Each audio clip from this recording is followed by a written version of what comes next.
The photograph arrived at 9:13 on a Sunday morning. My husband was sitting across from me at the kitchen table when his phone buzzed. He looked at the screen. Then he looked at me. His face went completely still.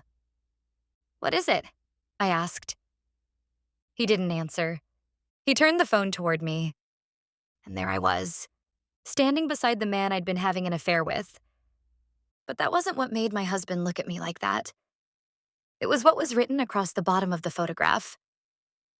"You deserve to know the truth. My name is Megan. My husband's name is Daniel. The man I cheated with was Alex. Daniel and I had been married for 9 years. We met when we were 25 and got married 3 years later. Our life wasn't exciting, but it was good. We had a small house, 2 cars, a dog who slept at the foot of our bed, Sunday dinners with my parents, movie nights on the couch. Nothing extraordinary. And somewhere along the way, I convinced myself that ordinary wasn't enough. Alex worked in the same building as me. He was confident, funny, always dressed perfectly. He noticed things Daniel had stopped mentioning. If I changed my hair, Alex noticed. If I wore a new dress, Alex noticed. If I was having a bad day, Alex noticed. At first, I loved the attention. Then I started needing it. Our first kiss happened after a work dinner. I told myself it was a mistake. The next morning, I texted him. That was how it started. For 7 months, I lived 2 lives. At home, I was Daniel's wife. At work, I was Alex's secret. I deleted messages, I lied about meetings, I changed passwords. I became an expert at hiding. And Daniel trusted me. That was the part I would regret most. One evening, Daniel asked, "Are you happy?" I looked at him. "Of course." He smiled, but it wasn't a convincing smile. "You've been somewhere else lately." "I've just been stressed." He nodded. "I hope that's all it is." 3 weeks later, he found out. Not because Alex confessed. Not because Daniel caught us. Because I made one stupid mistake. I left my second phone in the kitchen. Daniel found it while looking for his charger. When I came home, the phone was sitting on the table. Beside it was a single note. "We need to talk." I knew immediately. I confessed. Everything. Daniel didn't scream. He didn't throw anything. He didn't even ask Alex's last name. He simply asked, "Do you love him?" I started crying. "I don't know." Daniel nodded. "I think you do." He slept in the guest room that night. A month later, I moved out. I moved in with Alex. I thought I'd finally gotten what I wanted. For a while, I had. Then things changed. Alex stopped being exciting, because now I saw him every morning, every night, every weekend. The mystery was gone. He left dishes everywhere. He hated planning. He spent money without thinking. He didn't like my family. He didn't want the quiet life I eventually realized I missed. And suddenly, the things that made him exciting became the things that annoyed me.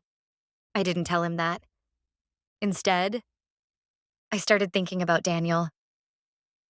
I missed Sunday mornings. I missed our stupid arguments over what movie to watch. I missed the way Daniel always filled the car with gas. I missed the way he remembered my mother's birthday. Most of all, I missed feeling safe. Alex noticed. "You think about him a lot." I froze. "Who?" He laughed. "Daniel." I didn't answer. He walked away. 2 months later, Alex asked me something strange. "Do you ever wonder what he'd say if he knew everything?" I stared at him. "He knows." "No." Alex looked at me. "He knows you cheated." "But he doesn't know everything." I felt uneasy. "What does that mean?" Alex didn't answer. The next morning, He sent me a photograph. It was a picture of Daniel standing outside our old house. I stared at it. Why did you send me this? Alex replied, because I think he deserves the whole truth. My heart dropped. Don't. He didn't respond. That was the last message I received from him. 3 days later, the photograph arrived on Daniel's phone. The same one. But this time, there was writing across the bottom. You deserve to know the truth. Daniel showed it to me. Why would he send me this? I couldn't answer. Then Daniel asked, is there more? I started crying. Yes. He nodded. I thought so. I told him everything, not just the affair, the messages, the hotel, the lies, the things Alex and I had said about him, everything I'd been too ashamed to admit. Daniel listened. When I finished, he sat quietly. Then he asked, why did he send me the photograph? I shook my head. I don't know. Daniel looked at the picture again. Yes, you do. I looked at him. He wants you to know he won? Daniel shook his head. No. Then why? Daniel stared at the photograph. Because he wants me to know he lost. I didn't understand. Daniel explained. If he really thought he won, he wouldn't have sent this. He would have kept you. He wouldn't need me to know. I started crying. Daniel continued. People don't send photographs like this when they're happy. They send them when they want someone else to understand what they're feeling. I looked at the photograph again. Alex had taken it outside our old house. But I noticed something I'd missed. In the background, the garage door was open. Inside was Daniel's old blue bicycle. The one he'd bought when we first got married. Alex knew what that bicycle meant. I'd told him the story. Daniel and I couldn't afford a car when we were first married. So we'd shared that bicycle. He'd ride it to work. I'd ride it home. We'd pass each other halfway. It was one of the happiest times of my life. Alex knew that story. Suddenly I understood. The photograph wasn't really about me. It was about what Alex had finally realized. He hadn't stolen my future from Daniel. He'd borrowed a piece of a life that already existed. And it wasn't enough. That night, Daniel called Alex. I wasn't there. I didn't know what they said. But the next morning, Daniel told me. Alex had answered. Daniel asked him one question. Why did you send me that picture? Alex was silent for a long time. Then he said, because I thought you'd hate me. Daniel asked, do you want me to? Alex started crying. No. Then what do you want? Alex said, I want you to know that I finally understand. Daniel asked, understand what? Alex answered, that I didn't take your wife. I took someone who was already lost. Daniel didn't respond. Alex continued, I thought she left because you weren't enough. But now I know she left because she thought somebody else could make her happy. There was a long silence. Then Alex said, I'm sorry. Daniel replied, I don't forgive you. Alex went quiet. But I don't hate you either. That was the last thing Daniel told me about the call. Alex moved away a few weeks later. I never saw him again.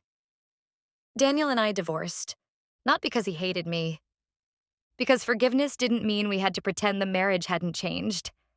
I spent the next year alone. And for the first time, I didn't immediately look for someone else. I learned how to be alone, how to sit in silence, how to admit when I was unhappy without blaming someone else, how to appreciate ordinary things. Eventually, ordinary stopped feeling boring. It started feeling peaceful. 2 years after the photograph, I received a message from Daniel, just one sentence. I hope you're doing well. I stared at it for a long time, then replied, I am. I hope you are too. He answered, I am. That was it. No reunion, no dramatic confession, no second chance. Just two people who had once loved each other, finally able to wish each other well. I still have the photograph. Not because I miss Alex. I don't. I keep it because it reminds me of the person I was when it arrived. The woman who thought attention was love. The woman who thought excitement was happiness. The woman who believed leaving one person automatically meant she'd found something better. Alex sent that photograph to my husband because he wanted him to know the truth. But the truth wasn't that Alex had won. It wasn't that Daniel had lost. It wasn't even that my affair had failed. The truth was much harder. I had spent years looking for someone who could make me feel complete. And I had hurt the person who loved me most, because I didn't understand that nobody else could do that for me. The photograph was supposed to expose my affair. Instead, it exposed me.